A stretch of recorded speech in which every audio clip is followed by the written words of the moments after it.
तोतली निशा की शादी। दो बहनें थीं, निशा और मिशा। निशा बहुत खूबसूरत थी और साथ ही हर काम में माहिर थी। ऐसा कोई काम नहीं था जो निशा को न आता हो। निशा की खूबसूरती देखकर हर कोई उसे एक नजर में पसंद कर लेता था, लेकिन निशा में एक कमी थी। निशा तोतली थी, इसलिए उसकी शादी नहीं हो पा रही थी। कई अच्छे रिश्ते आते, लेकिन उसके तोतलेपन के कारण उसकी शादी ही नहीं हो पा रही थी।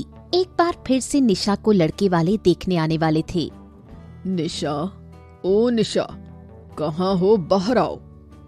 हाँ, आ रही हूँ पापा। क्या हुआ, बोलो। एक बात कान खोल कर सुन लो। आज जो लड़के वाले तुम्हें देखने आ रहे हैं, उनके सामने तुम्हें एक शब्द भी नहीं बोलना है।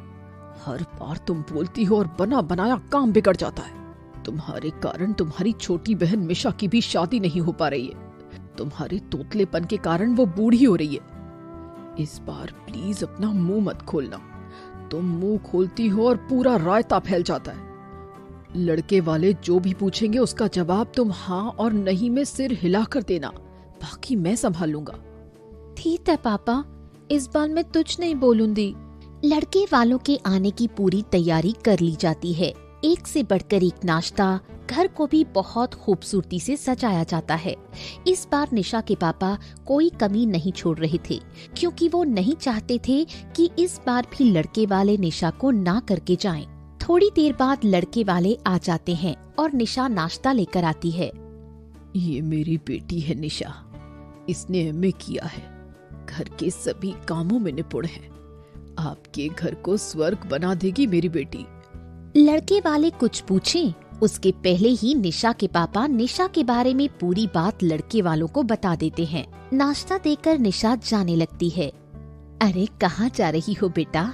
बैठो, थोड़ी देर हम भी तो तुम्हें अच्छे से देख लें और तुमसे कुछ बातें कर लें।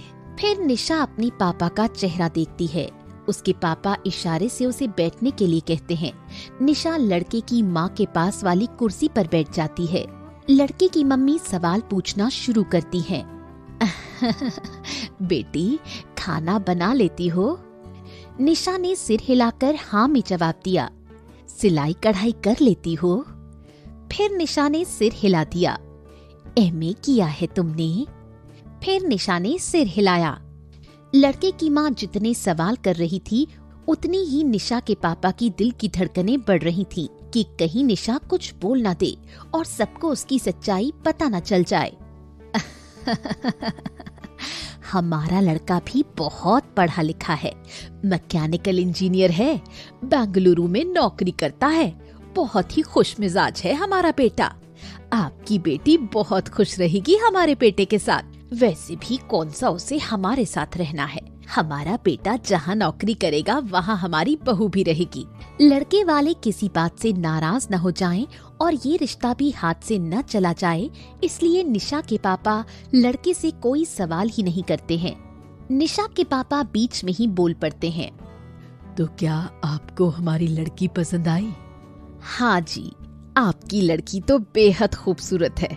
हम सभी को आपकी लड़की पसंद आई, लेकिन एक बात समझ में नहीं आई। आपकी बेटी बोलती नहीं है क्या? नहीं नहीं, ऐसी बात नहीं है। निशा थोड़ा शर्मीली है, किसी के साथ इतनी जल्दी बात नहीं करती। चलो अच्छी बात है, वरना आजकल के जमाने की लड़कियां तो बहुत मुंहफट होती हैं। बहन जी, अगर आप लोगों की कोई डिमांड है तो बता दीजिए। अरे नहीं नहीं, ये आप क्या कह रहे हैं? हमें तो बस ऐसी लड़की चाहिए जो हमारे बेटे का ख्याल रखे और हमारे घर को अच्छी तरह से संभाल ले। इससे ज्यादा हमें कुछ नहीं चाहिए। निशा के पापा मन ही मन खुश होते हैं कि चलो फाइनली निशा का रिश्ता हो ही गया। जी, तो मैं रिश्ता पक्का समझूं? हाँ हाँ बिल्कुल। सभी लोग रिश्ता पक्का होने की खुशी में एक दूसरे का मुंह मीठा करवाते हैं। जाओ बेटा, सबके लिए चाय लेकर आओ।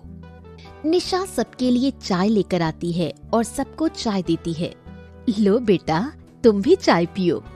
निशा चाय पीने लगती है, लेकिन चाय बहुत ही गर्म होती है, जिससे निशा का मुंह जल जाता है। मेरा मुंह दल दया, मेरा मुंह दल दया, ताए तो बहुत ही दरम है।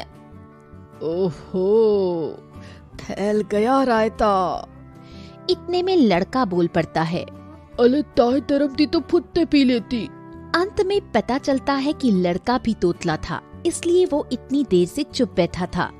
लड़के और लड़की वाले एक दूसरे का मुंह देखने लगते हैं। माफ कीजिएगा भाई साहब, हमारा इरादा आपको धोखा देना नहीं था, पर मैं कर भी क्या सकती थी।